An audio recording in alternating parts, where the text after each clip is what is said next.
I almost died when a woman on the phone told me what happened. She said, "Sir, your wife is trying to withdraw money from your joint account, but there's something strange. She's with a man who looks exactly like you." I remember holding back the tears in my eyes. The call was so strange because my wife had been bedridden in the hospital and unable to walk for 7 years. So how was she able to do such a thing? Well, since you clicked on this video, you definitely want to know how this story began. So grab a drink, relax, and let me tell you how my wife tried to destroy my whole life. My name is Daniel Carter, and until that moment, I believed I knew exactly what my life was. I was a husband who had sacrificed everything for the woman he loved. 7 years earlier, my wife Emily had been in a terrible car accident. The doctor said she survived by a miracle, but the damage left her unable to walk and dependent on constant care. I remember sitting beside her hospital bed the night the doctor explained it all. The room smelled of antiseptic, and machines hummed softly around us. Emily squeezed my hand weakly and whispered, "I'm sorry, your life will be like this now." I told her something I truly believed. As long as we're together, nothing else matters. And for 7 long years, I kept that promise. Every morning, I visited her hospital room before work. Every evening, I returned with flowers, books, or small things I thought might make her smile. I paid every hospital bill.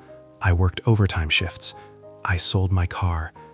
Eventually, I even took out loans. Friends told me I was ruining my life. Some even suggested moving on, but I never listened. Because I loved her. Or at least, I thought I did. The strange thing about those 7 years was how little things slowly changed.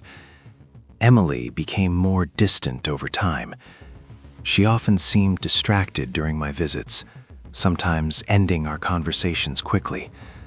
The nurses told me she needed rest, and I believed them. After all, why would I doubt the people caring for my wife?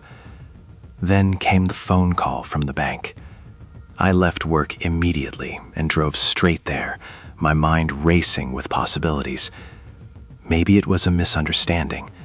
Maybe someone had stolen her identity. But deep down, something colder was forming in my chest.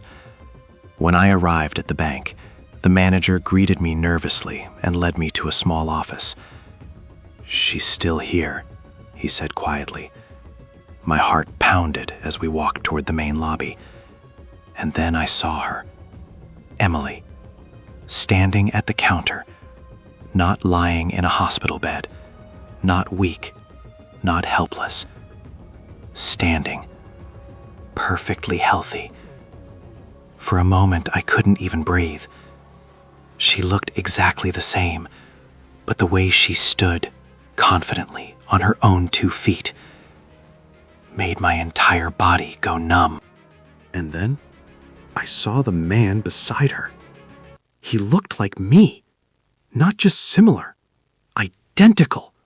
Same height, same face, same hair, like a mirror standing next to my wife. I froze where I stood, watching them from across the room. Emily was laughing. The man placed his hand on her shoulder as if they were close, way too close to be just friends. That's when the manager whispered something that made the situation even stranger. "They have already withdrawn a large amount from your account." My account. The money I borrowed to pay for her treatment. I slowly stepped forward. Emily noticed me first, and the moment our eyes met, her smile disappeared. The man beside her turned. For a second, we just stared at each other. It was like looking into a distorted reflection. Then Emily spoke. "Daniel, this isn't what it looks like."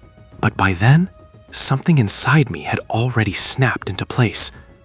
Because this moment wasn't a surprise. It was the ending.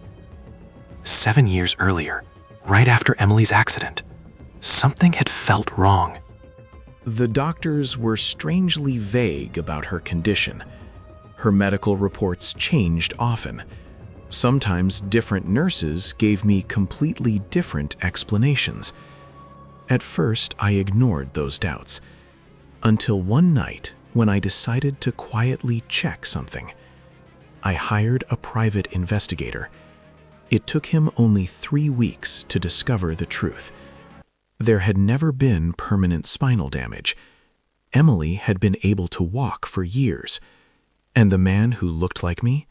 He was my identical twin brother, Marcus. The brother who disappeared from my life over a decade earlier after gambling away everything he owned. Together, they had created the perfect plan. Emily would pretend to be helpless. I would continue paying hospital bills and working non-stop to support her treatment. Meanwhile, the hospital was part of the scheme.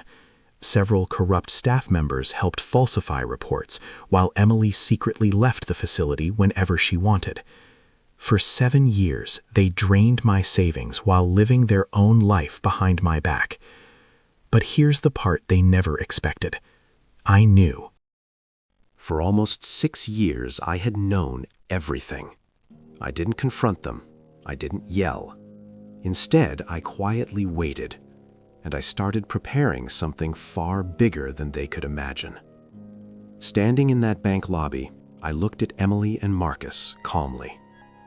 "You finally decided to withdraw the money," I said. Marcus replied, "What are you talking about?" I smiled slightly. "That account you're withdrawing from, I haven't kept my real money there for years." Their faces changed instantly. You see, the moment I learned about their plan, I moved every dollar I had into protected investments and legal accounts that they could not access. The joint account they were draining, it contained money from a business partnership I had secretly built during those 6 years.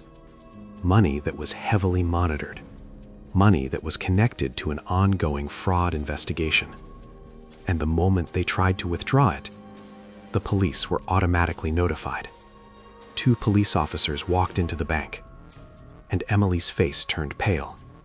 Marcus tried to step back, but it was already too late. The officers approached them and asked a few simple questions. Within minutes, they were being escorted out of the bank in handcuffs.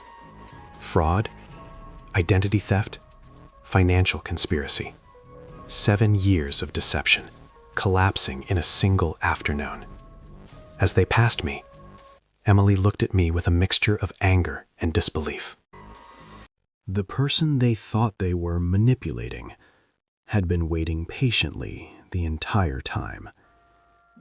The police car doors slammed shut outside, and just like that, the 2 people who betrayed me were gone. Later that evening, I drove past the hospital where I had spent thousands of hours sitting beside a bed that was never truly needed. For the first time in 7 years, I didn't stop. Because sometimes the best revenge isn't anger. Sometimes it is patience and the quiet satisfaction of watching the truth finally catch up to the people who thought they were smarter than you.